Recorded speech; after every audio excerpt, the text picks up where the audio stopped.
Мындан сырткары дагы Алма гүлү аттуу чыгармасын Кенже Дүйшеева эжекебиз аткарып жүргөн барыбыз угуп жүрөбүз. Негизи чыгармачыл инсандардын айтуусуна көңүл бурсак, бул Жолдошбек Мамажановдун чыгармалары бардык инсандардын тагдырына тагдырлаш жана окшош. Ошол эле учурда бардык чыгармалары канаттуу деген сөздөрүн угуп жүргөнбүз. Мына ошондой чыгармаларын дагы бири Ак батаны ырдап жүргөн Айым Айлыкчиеваны да конокко чакырганбыз. Бүгүн студиябыздын коногу. Саламатсызбы, Айым? Саламатчылык. Кандайсыз, жакшысызбы? Ооба, рахмат. Окууларыңыз кандай? Абдан жакшы, рахмат. Канчанчы класс болуп калдыңыз? Азыр 11 класста окуп жатамын. Мамлекеттик экзамендерге дайынданып атасыздар. Ооба. Баары жакшыбы? Ооба. Жакшы. Ал эми ушу Жолдошбек Мамажанов агабыздын ушу чыгармасын Ак батаны ырдап калган экенсиз. Ооба. Ким сунуштады? Кантип ырдап калдыңыз? Бул чыгарма менин чоң атам жана чоң апага аябай жаккан эле. Ошондуктан жана бул ырды эч ким ырдаган жок. Ошондуктан биз бул ырды тандаганбыз. Сизге чейин эч ким ырдай элек болчу, жаштарга жаңыртып экинчи дем берип, экинчи өмүр берип, Ооба. Жакшы. Канча убакыт жаздыңыздар ушул чыгарманы? Бир жума. Бир жумада жаздыңыздар. Жакшы. Бүгүн анда сизден ушул чыгарманы сураналы, жалпы мекендештерибиз үчүн аткарып берсеңиз. Рахмат. Келиңиз.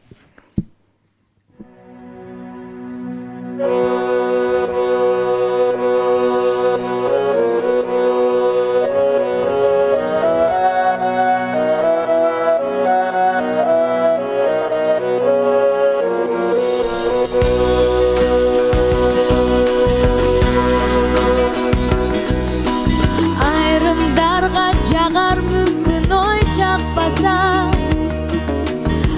мен үчүн ыйык десең ой ак бата.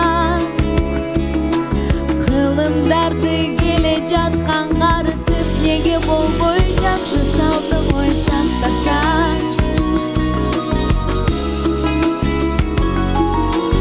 Карап турсаң ак сакалдуу адамды, суу куйганда алкап сенин ой балаңды. Өмүрлүү бол, талайлуу болса дагы эл улуу бол деген сөзүң ой жаманбы?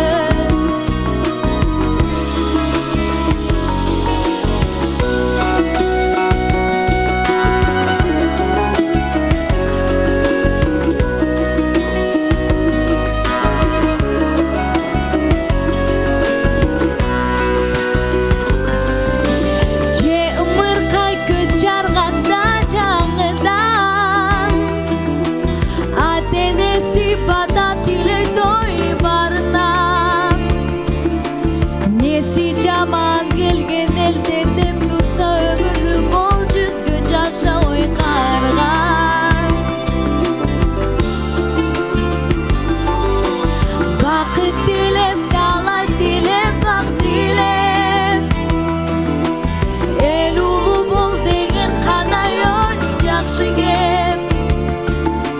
Бул тилектер адалдыкка чакыруу тилеп жаткан адамдарга ой ак тилек. Бул тилектер дилдердеги тазалык, ошондуктан карылардан ой бадалык. Кандай сонун болор эле деп ойлоймун, кала билсе келдин улуң ой, кыргыз улуң ой аталык.